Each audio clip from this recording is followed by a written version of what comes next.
Good afternoon. Welcome to Healing Your Life with Sophros Recovery. I am here with Nick Padlo, the CEO of Sophros Recovery here in Jacksonville, and also licensed mental health counselor Linsey Mizic. And we're excited to get started today. We have a great topic to talk about.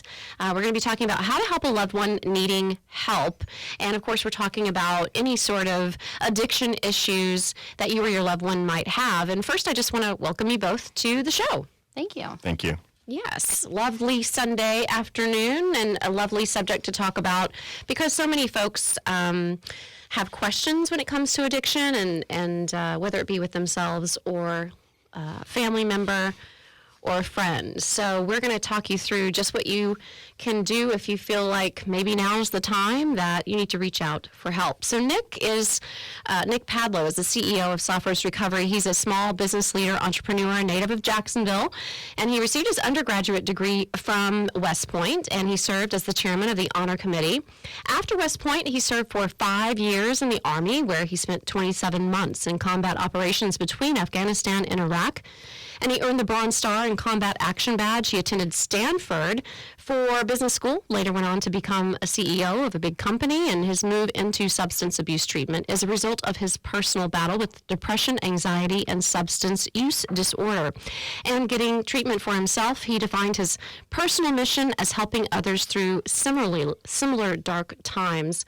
And so he can speak from his own point of view on addiction and recovery, and he just wants to make sure that he gives people an opportunity to live a life free of suffering. So, therefore, we have Sophros. It was designed to be just that, a place where clients across North Florida can develop a set of tools and help people establish your own personal road to recovery. And Nick, I know you always say you design your plan especially for every specific person, right?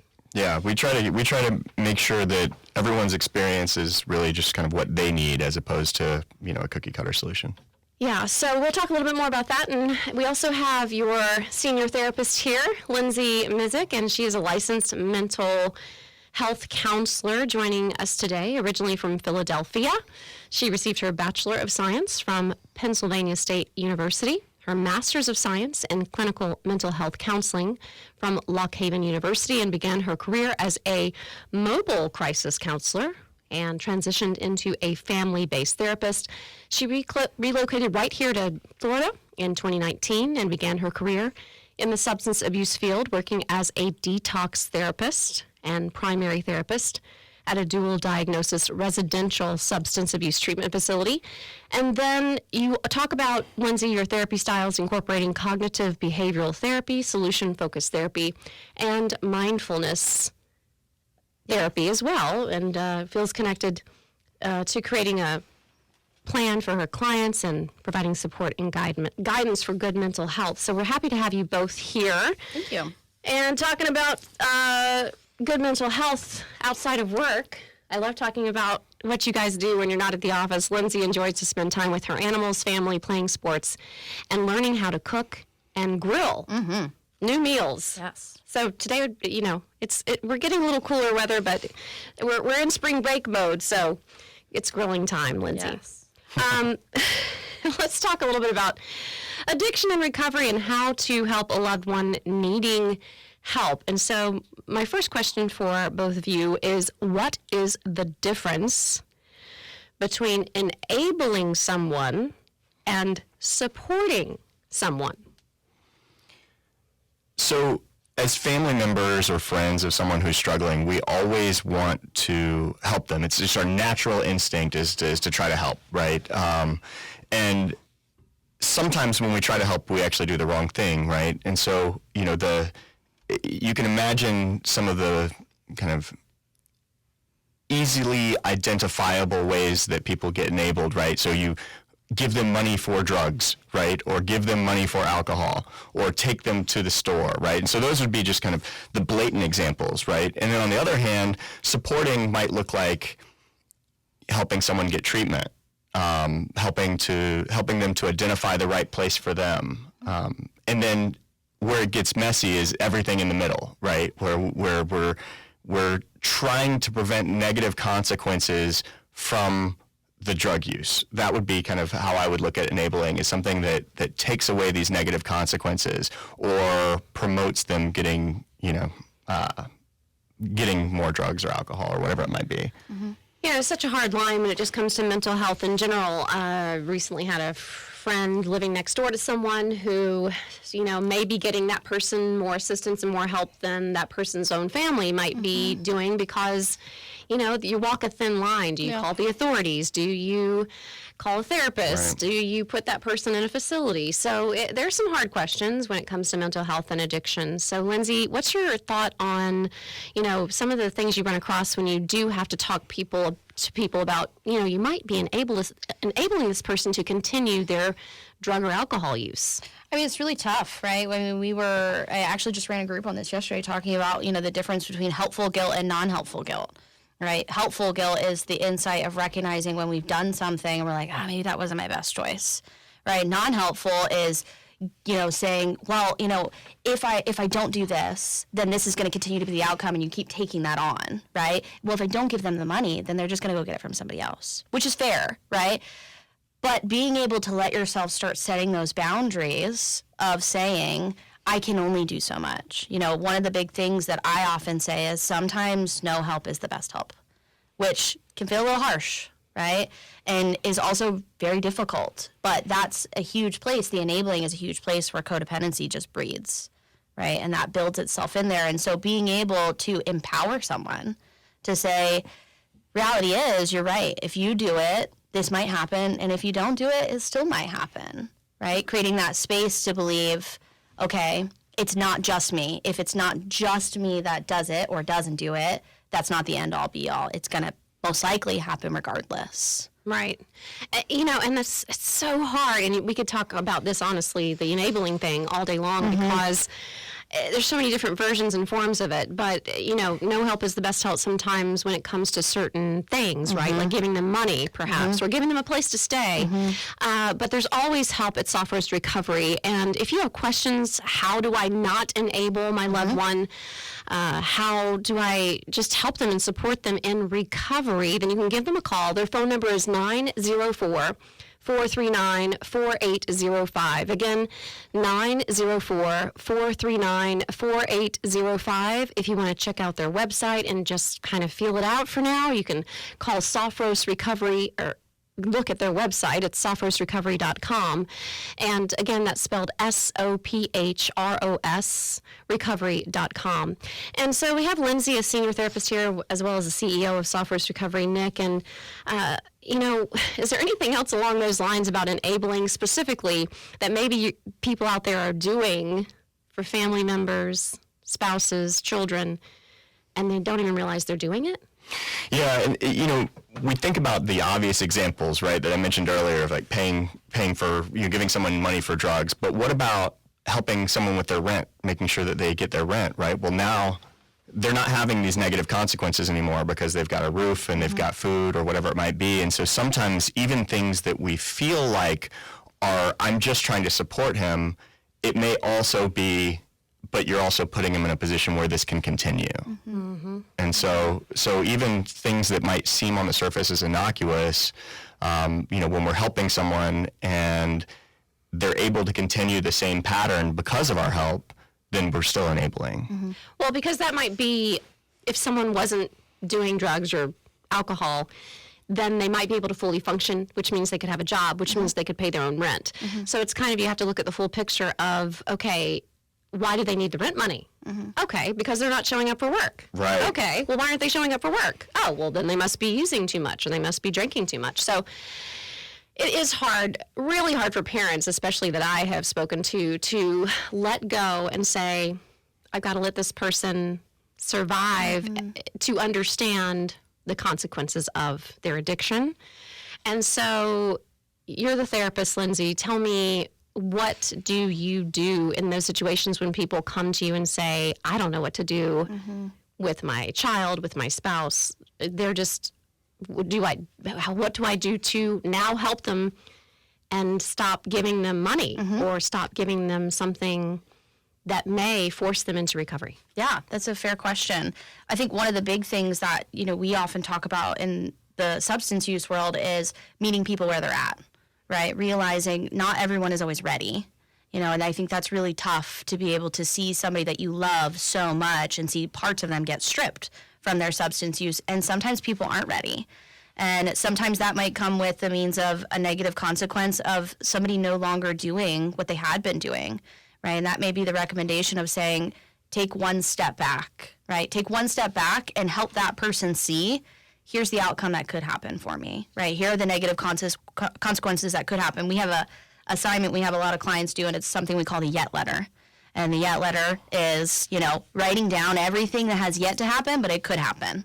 And excuse me. And so being able to recognize, right, those things can happen, and there's a high likeliness they will happen. Nobody is invincible to those things. And so giving that support to family, but also a big thing that we do at Soft Roast is bringing everyone in, right? Bring everyone into a space and say, maybe this person is needing this level of care or this level of care and they're not ready, but let's all sit down and talk together to see where is that person at.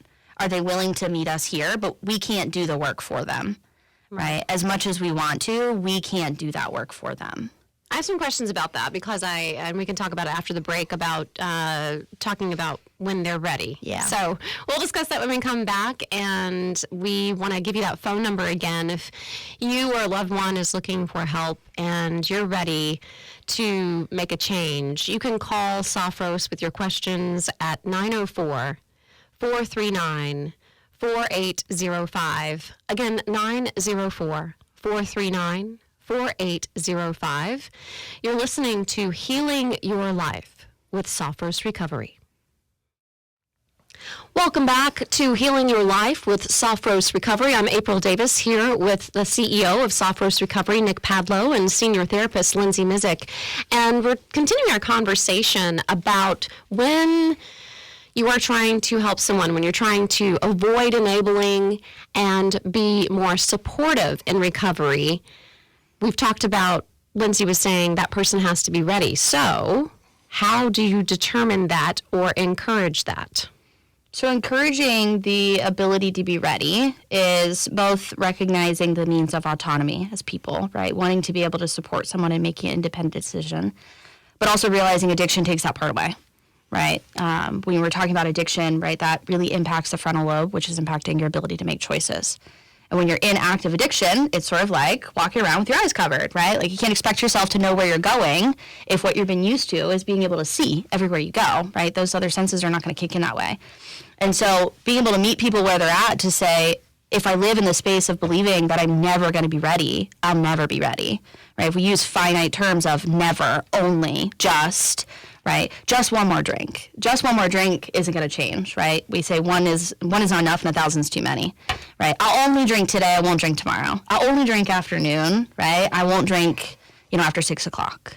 And so living in that space of, if I never believe I'm ready, I won't be, so why not try, right? Why not consider the idea that it could get better, even if it's only for a day?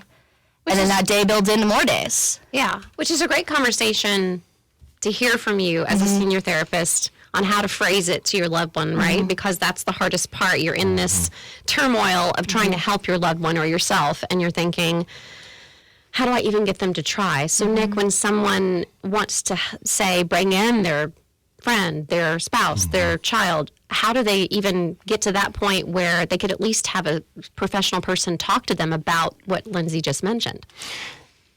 Part of helping your loved ones is kind of lowering the bar a little bit, right? And so rather than say, hey, you need to go to treatment or you need to stop drinking, we talk about it like Linsey said, like let's just start with today. Let's do one day.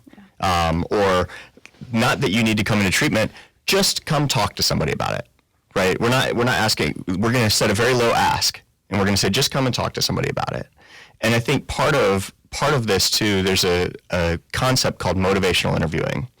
And it's what, we use a lot at Soft Roast, but it's also can be very helpful for family members too. And so you can kind of go online and research a little bit more about it to start to understand some techniques and how to better speak with your loved one. But a lot of it really centers around asking more questions and saying less statements. So rather than trying to tell someone what you want for them, we want to start to elicit what they want for themselves, right? Start to draw that picture of what the future could be like. And so then once you've done that, now you're going to kind of repeat it back, and you're going to echo their statements back to them. So now it's their idea and not yours. Because we can become very defensive when we feel like someone else is telling us what to do, right? Yeah. And I know when you're in crisis mode, it may feel like you or your loved one is never sober, or very rarely. Yeah. And so when is the right time to address something like this? 10 a.m. There's really never a right time. I'm laughing, but that's, it's that's true. Not, you're right. Know. You have to, but I mean, that's also the piece of it, right? Like live in the humor of, what do I do? Because there's really never a right time. It's any time, to be honest. It's any time that you feel it. We say all the time when we're in the rooms, if you feel it, let it out, right? If you feel it, let it serve you. Don't keep it in. Let it out. And so being able to know if you feel that come up, follow the intuition of saying, okay, I feel safe enough in this space right now for whatever reason, whatever's happening around me, that if I say it right now, there may be some type of influence. Even if the reaction's negative, they still heard it.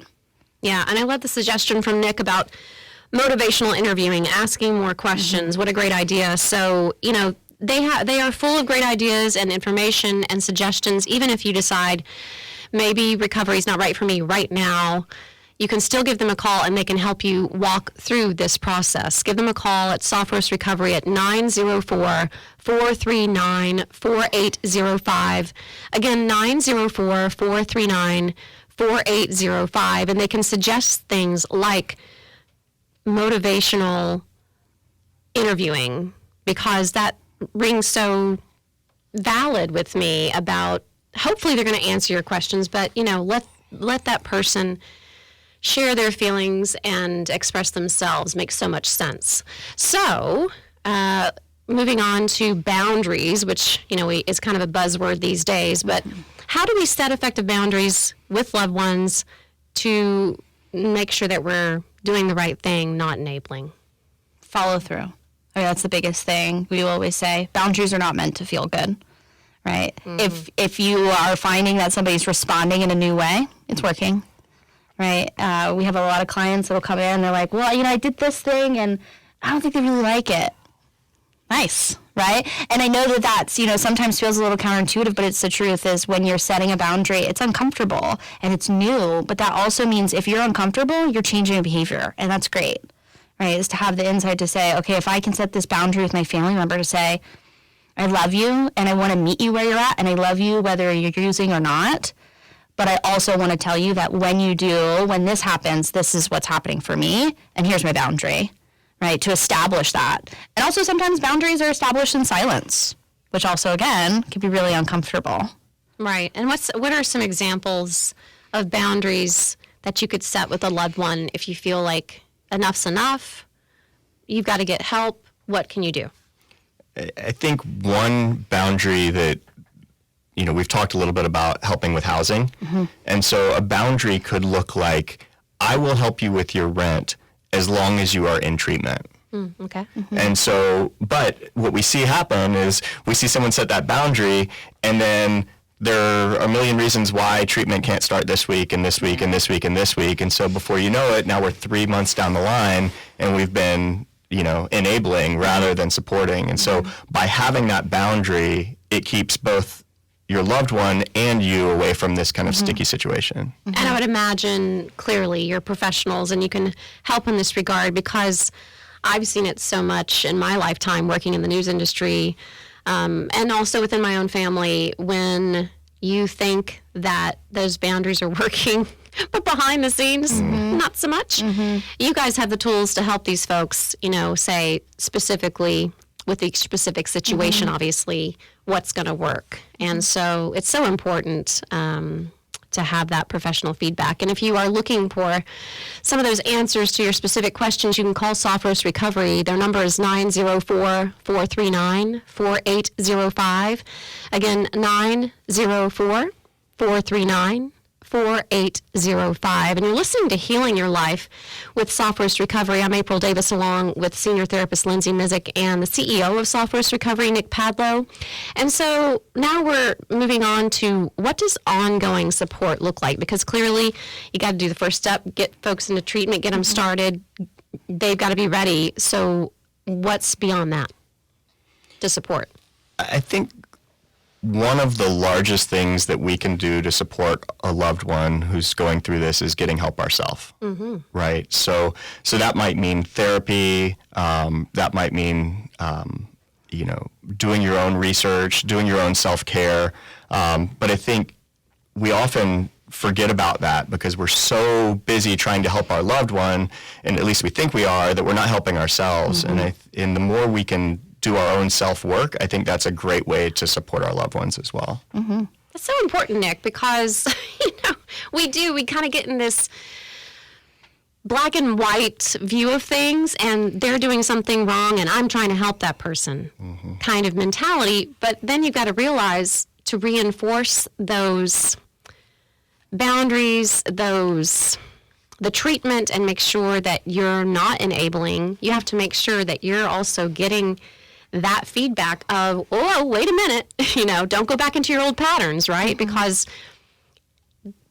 addicts, you guys can talk a little about this, they need a support system to remain an addict, correct? Sure. I mean, or to remain in recovery. Yeah. So it goes both ways. So what an important thing to bring up, to make sure you're taking care of yourself when you are trying to help someone in recovery. So also, how do you ensure that you do that when you're trying to support someone you love who's struggling? How do you make sure that you're doing the right things for self-care? I mean, consistency is a really big one, right? Things like attending Al-Anon, Nar-Anon, right? Being able to participate in the desire to show up for your person that you're wanting to support in their sobriety, and then seeing you want to show up. That's the difference, right? A lot of people say, well, they just have to get better. They have to get better. They need to do this, right? But it also, like you had said, it's a support network. You cannot be sober alone. It doesn't work, right? This is why we do group therapy. It's why it is the most effective, is because when you come together in that group, it eliminates loneliness. It eliminates the idea of it must just be me, because it isn't. And so when you have family, friends, loved ones that are following in suit to say, your sobriety is so important to you and it is equally as important to me in a way that I want to support you, that I also want to learn more, right? So things like going to therapy, going to Al-Anon, going to Nar-Anon, maybe being able to just check in and say, how was your meeting, right? How was your meeting that you went to? How's therapy been going?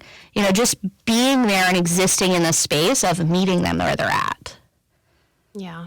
And so what are some other examples of not only going to maybe, NA, AA, support groups, what are some other ways that, maybe some free ways, meditation, things like that? I know that I always feel better no matter what if I'm active, if I at least go for a walk. What are some examples you give to people who are supporting people in recovery? So I'm a big fan of mindfulness, and when people think about mindfulness, they often jump right to meditation, which is great, and that's a wonderful form of mindfulness. But mindfulness is really, how do I exist in the present moment on purpose, non-judgmentally? And so how do I start to kind of clear my head and allow my nervous system to regulate a little better? And you mentioned walks, right? If you're mindfully going on a walk, or even mindfully eating a meal, where I'm going to sit down and I'm going to eat this meal, and what I'm going to do is eat this meal. I'm not going to be doing 10 other things at once.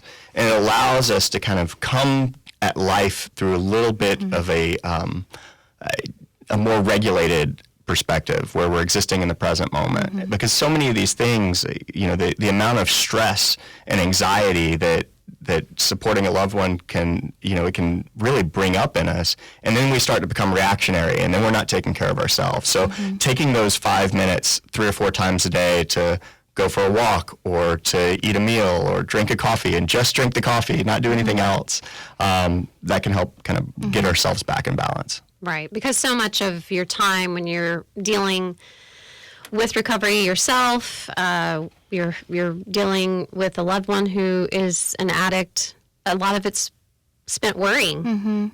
Oh, this could happen, that could happen. Any tips, Lindsay, for how to make sure you're taking care of yourself if you have someone in your life that's addicted to I a heard substance? a really beautiful quote the other day that coincides with what Nick had just shared, and they had said, you can't be in the present without being in your presence.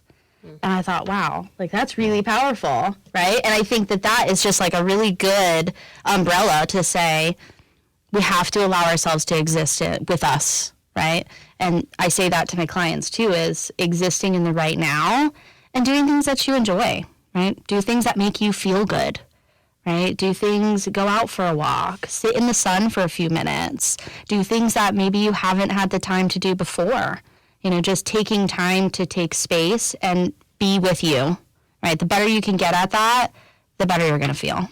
Yeah. I heard a real good, quick one the other day, and it resonated with me, just to check in with your senses, you know, sight, touch, taste. We call that the 5, 4, 3, 2, 1 in That's therapy. exactly it. Yeah. And I thought, well, that's an easy one to remember. Yeah. 5 things you can see, I think, you know, things you can touch, and then taste and smell, and then it takes you out of yourself. Yeah. I thought that was wonderful. Yes. So all these good tips and more, if you call Soft Roast Recovery, you can give them a call at 904-439-4805. Again, 904-439-4805. You're listening to Healing Your Life with Soft Roast Recovery. Welcome back to Healing Your Life with Soft Roast Recovery. We are here with the CEO of Soft Roast Recovery in Jacksonville, Nick Padlo, and a senior therapist there. They have several therapists, but today we have a licensed mental health counselor, Linsey Mizic, and she has all the answers to your questions when it comes to addiction recovery. And so we're so happy to have you here with us. Welcome. Thank you. You're welcome. And we're talking a little bit, we'll pick up where we left off, because we were talking during the break about self-care, and there are so many great examples of, if you're trying to help someone through recovery, you gotta take care of yourself, or else it's not gonna work, and you might fall back into your old patterns. So that means we have to get out of our head. And we were talking about the 5, 4, 3, 2, 1 method, and we thought we should talk a little bit more about that. So it's a grounding technique. It's, I would say, I'm not going to speak for all therapists, but I would say most of us, it's a really big one we teach our clients. And a recommendation, and this is for anyone to use, is to print it out on a little index card, laminate it, or put a bunch of pieces of tape on it, stick it in your wallet, right? Stick it in your phone. I do that for most of my clients, as I say, I know this is so useful, so let's carry it around so that when you are in a little bit of a panic, we can remember. So breaking it down, right, it's 5 things that we can see, 4 things you can touch. I usually recommend 4 things you can touch without getting up out of your seat or wherever you are. 3 things you can hear, 2 things you can smell, and 1 thing you can taste. And the intention of that is being able to help calm your nervous system. It helps bring you into the insight of what do all those things have in common other than the fact that they're senses.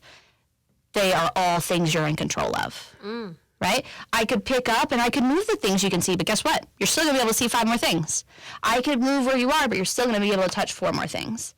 And as you do it, we encourage clients, take it a little bit further, right? Take it a little bit further in the sense of when you're thinking about, okay, 4 things I can feel. Instead of just saying, oh, I can touch the table, think about I can feel my feet on the ground, right? I can feel my feet inside my shoes. I can feel the way my shirt's laying on me. Because the intention is to be really mindful, right? To really soak in, how do I start paying more attention?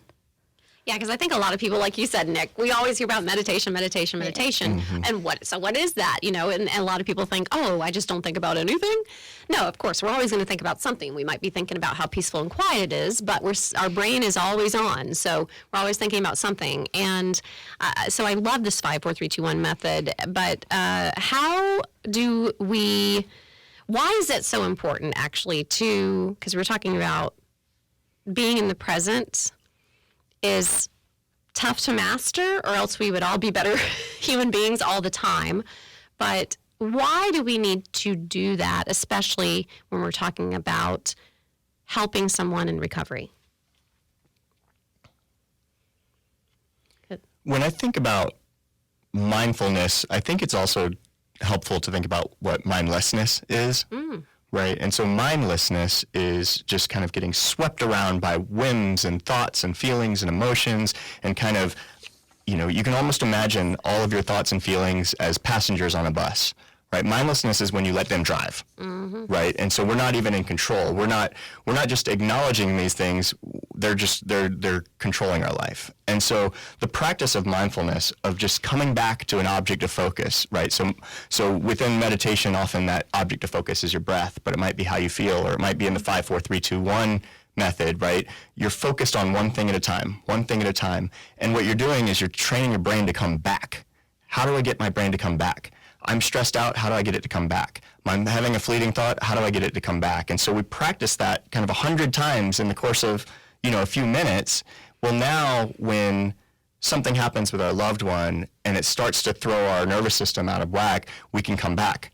How do we come back? And we just keep kind of gently bringing ourselves back to this state where now we're focused, now we're clear, and if our goal is to help our loved one, we're going to do that so much more effectively if we come to it from a point of clarity and like a well-regulated nervous system. Mm-hmm. Yeah, and so I'm curious what you tell clients, Linsey, when they're talking about how do I make sure, the loved ones of folks, how do I make sure that I'm in the right frame of mind? Because that's what this, having the self-care, taking care of yourself, being mindful is also that we're not worried about what's happening a week down the road, because as we've talked about, and you've probably heard before, taking it one day at a time, if you're listening.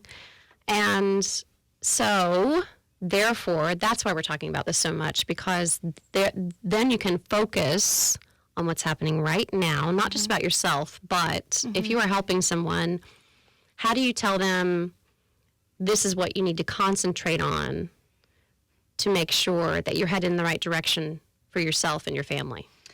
The difference between being responsive and being reactive. That's the big answer, is if you're finding you're reacting, right, you're jumping on it, we have to take some time away, right? We can't have that conversation right now. We can't be engaged in this right now. We need to take some space. If we're being responsive and we're answering, we're acknowledging, we're existing in it with them, different. We can have that conversation then. But it's the self-awareness of how are we feeling, right? If I'm being reactive to this person that I care so deeply about, it's going to come from a place of love and good intention and that, kind of definition of like means well. It's not going to come across well. And when that reactiveness happens, that person on the other end, the addict, the alcoholic, they're saying, I'm on the defense, I'm done. Right? And they check out. And I also think when we are reactive and when we're making decisions quickly, without thought, mindlessly, we're also much more likely to enable. Yes. Right? So, oh my gosh, it's a crisis. I'm going to jump in and save the day, right? As opposed to what Linsey was saying, where, no, we're going to stop. We're going to take a step back. We're going to observe this situation, and then we're going to proceed mindfully on the best way to support them rather than just react to the situation.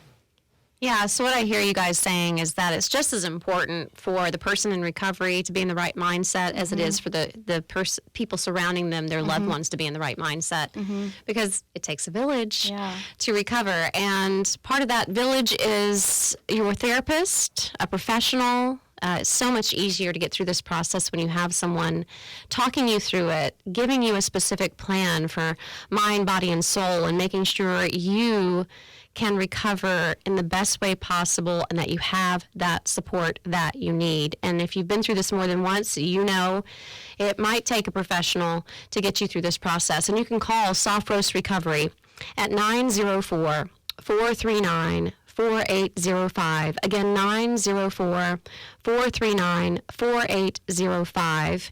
I'm April Davis here with Healing Your Life with Soft Roast Recovery, along with senior therapist Linsey Mizic and CEO of Soft Roast Recovery, Nick Padlo, and we're talking about how you help a loved one who needs help with recovering from addiction.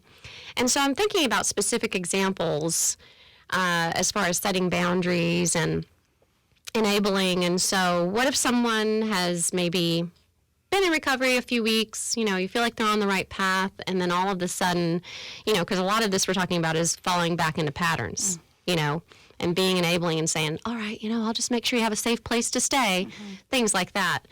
And so what if someone all of a sudden, I know you've dealt with this many times, says, you know what, I can just have one drink. You know what, I just need to chill out for a while. I just need a fix. It'll just be this one time. What do you say? It's a big piece of talking about something that we actually call PAWS. It's PAWS, stands for post-acute withdrawal syndrome. And the thing that you're describing is actually what it is. And it happens quite often.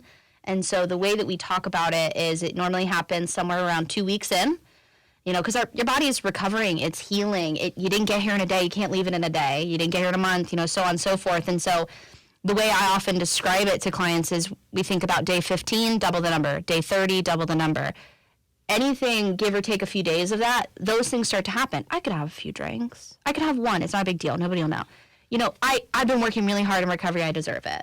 And those are normal thoughts. I really want to be intentional about that. It's a very normal process. But the more that you can know about things like PAWS, the more you can know, okay, this will go away, right? It's called the urge wave, right? So an urge kind of comes up just like a wave. And at some point that wave will crash.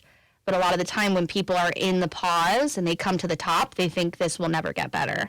They crash, right? The waves still crash, but then they used. And so that's the big piece of it, is helping people understand, too, the disease of addiction, right? And what it really does. And those are huge pieces of it. Mm-hmm. And one of the big ways to support your loved one is by having honest and vulnerable conversations. Mm-hmm. So the way that you phrased that question, where someone's coming to you and saying, hey, I think I want to drink. If you have that kind of relationship, then that's great. Mm-hmm. That means they're coming to you before it, right? And so it's not hiding in secrecy. And so we want to encourage our loved ones to communicate those urges and those feelings, right? We don't want to shut that down when it comes to us and say, oh, you can't drink. You can't do this. You can't do that. It's like, wow, I'm here with you. And I can't imagine what that would feel like to really just want to go back. Like, talk to me more about it. And then you sit down and you have that conversation. And 99 times out of 100, we don't hear about it until after it.